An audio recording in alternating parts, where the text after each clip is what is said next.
prvi put sam ovde, ali s time da sam zatečena stvarno lepotom i prirodom, plus toga i sa stambenim objektima i što sam videla smeštajem, da je to jako nešto lepo, što se divim u renoviranju. Da je tu ipak utrošeno velika sredstva su utrošena, ali isplati se. I vrlo komotno je da za decu, a i za nas stare ne bi bilo loše, da malo vazduha ovde udišemo.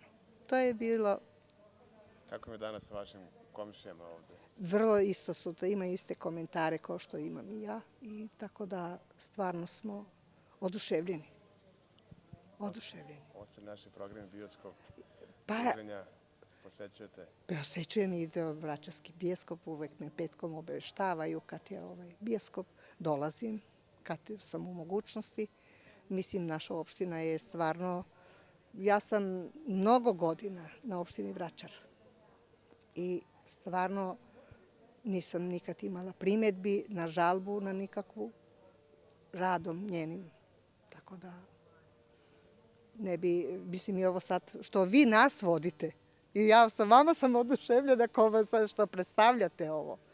Tako da, to je to.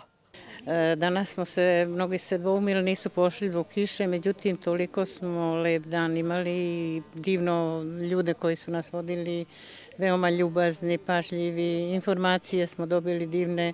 Svi smo oduševljeni prirodom ovde Navali, baš u ovom delu gde je Vračarsko odmaralište.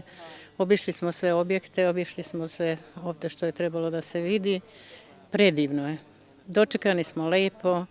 I stvarno sam oduševljena i mnogo volim što sam došla.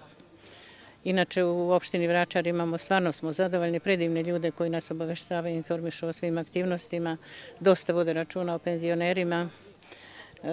Mislim, ljubazni previše, kad se jave, to kao da je neki biznis u pitanju, pa nas tako saopštavaju nam sa takvom ljubaznošću, da dođemo, da imamo bioskope, imamo razna gostovanja neka drugih ljudi.